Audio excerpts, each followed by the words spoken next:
नमस्कार दोस्तों, मेरा नाम है तुषार। देसी पढ़ाई में आपका स्वागत है। आज की इस वीडियो का टॉपिक है the making of national movement 1870s to 1947 part 3। तो चलिए शुरू करते हैं।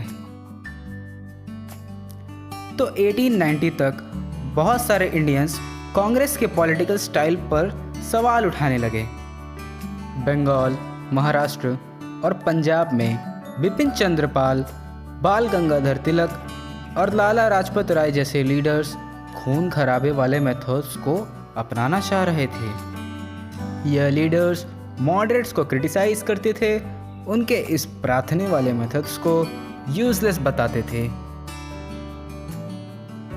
यह लीडर्स कांग्रेस से आर्ग्यू करते थे कि लोगों को अपनी ताकत से और अपने दम पर स्वराज के लिए लड़ना चाहिए। बाल गंगाधर तिलक ने यह स्लोगन को उठाया, आज़ादी मेरा जन्म का अधिकार है और मुझे ये लेकर रहना है। और फिर 1905 में वाइस रॉय कर्जन बंगाल का पार्टीशन कर दिए। उस समय बंगाल ब्रिटिश इंडिया का सबसे बड़ा प्रोविंस था। बंगाल में उस समय पूरा Bihar and parts of Orissa भी आते थे। ब्रिटिशर्स ने बंगाल को बांटने का यह रीज़न दिया कि बंगाल एक बहुत बड़ा प्रोविंस है और इसको कंट्रोल करने में बहुत प्रॉब्लम्स होती है, इसलिए उन्होंने एडमिनिस्ट्रेटिव कन्वीनियंस के लिए बंगाल को बांटा। पर यह एक्चुअल रीज़न नहीं थी। ब्रिटिशर्स बंगाली पॉलिटिशियंस और बंगाली पीपल्स के यूनिटी को तोड़ने के लिए उन्होंने बंगाल का डिवीज़न किया।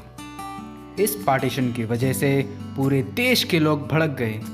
दोनों कांग्रेस के पार्ट्स, मॉडरेट्स और रेडिकल्स, दोनों ने इसका अपोज किया। लार्ज स्केल में पब्लिक मीटिंग्स ऑर्गेनाइज्ड हुई और फिर शुरुआत हुई स्वदेशी मूवमेंट की। स्वदेशी मूवमेंट सबसे ज़्यादा स्ट्रांग बंगाल में थी, पर देश के और भी पार्ट्स में इस मूवमेंट का असर देखा गया। डेल्टिक आंध्र में इस मूवमेंट को वंदे मातरम मूवमेंट से भी जाना गया। तो आइए अब जानते हैं कि स्वदेशी मूवमेंट क्या थी। स्वदेशी मूवमेंट ब्रिटिश रूल के अगेंस्ट एक ऐसा मूवमेंट थी जिसमें खुद की मदद यानी सेल्फ हेल्प, स्वदेशी एंटरप्राइज यानी देश के बने हुए goods and services, national education और इंडियन लैंग्वेजेस को यूज़ करना जैसे मुद्दों को रेज किया गया। स्वराज पाने के लिए रेडिकल्स ने मास मोबिलाइजेशन को सपोर्ट किया और ब्रिटिश गुड्स एंड इंस्टीट्यूशंस को बॉयकॉट किया। कुछ लोगों का यह सोचना था कि अंग्रेज़ों को जब तक लात जूता नहीं पड़ेगा तब तक वो हमारे देश से नहीं भागेंगे। 20th सेंचुरी की शुरुआत में कुछ डेवलपमेंट्स भी हुए। मुस्लिम लीग का फॉर्मेशन हुआ 1906 में।